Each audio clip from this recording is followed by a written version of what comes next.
That's right, John, and the crowd is definitely growing. They started marching here around 7:45 this evening. Governor Evers wants this special session to start Tuesday afternoon. He says it will help keep legislators focused and get things done faster. In his 2019 address, he focused on issues such as transportation, the economy, health care, and education. I spoke to Rock County Public Works, and they say they faced many challenges with even their plow trucks. He's calling for a special session and plans to sign executive orders in the coming days. Right now, there's still around 30 people without power, and officials are trying to figure out why and for how long. The parking lot is full here at Westtown, and so are the shopping bags. Nearly 70% of shoppers are expected to hit the stores after Christmas Day. The school announced they will suspend all face-to-face instruction starting March 23rd. That's the day students were expected to come back from their spring break. While the two parties are sometimes at odds, Governor Evers told me they were able to find some common ground, and that so far this year he signed 70 bills into law. With that couple.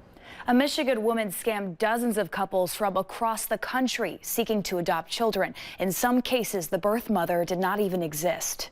Jamie and David Poley of Portage were ready to have a baby. We'd been trying to get pregnant for about 6 months. But when they didn't get pregnant, they felt called to adopt. We just started praying about it and started going where we felt God was leading. In the fall of 2017, they were ultimately referred to Tara Lee. She ran the Always Hope Pregnancy Center based in Michigan. You just got sucked in really quick. Tara was one of them people where you talk to her and you feel like you're talking to a friend that you've known forever. After connecting with Lee, she matched the Poleys with a birth mother within days. We ended up friending each other on Facebook so she could show the mom all of our photos. Next thing I know, I'm sending her $15,000. Just a few months after they were told the mother miscarried. Later that spring, they were told there was another birth mom. So we were up to $23,000. They drove to Florida in September of 2018 to pick up the baby.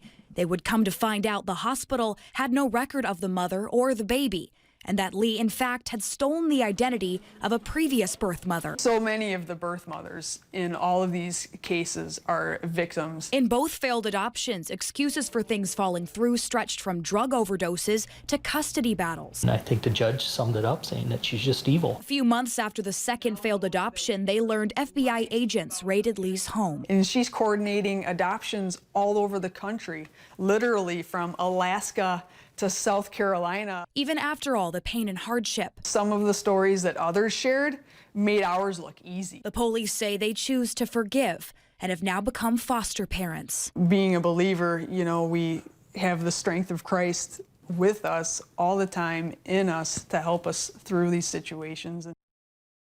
The indictment identified 17 couples cheated by Lee, according to the Associated Press. But the police say there were countless others just like them who showed up to the sentencing just to give a victim impact statement. Santa's Workshop. There are fictional tales of people who selflessly give. Christmas elves are busy in Santa's cozy shop. Then there's the real deal. More? Yeah. It's in a letter. Dear recipient of my left kidney. Taryn Seymour, a mom from Spring Green, I'm a designer, architectural and interior. Shares her story. I can't begin to imagine how this whole experience and the time leading up to it has felt for you. For me, donating a kidney to you is one of the most profound and certainly unique experiences of my life. An anonymous exchange between two strangers. I don't know anything about you other than that you're in Connecticut. Taryn says no one in her family needed a kidney, but she felt a calling to give. The biggest motivating factor for me in this whole thing is like, I can do this,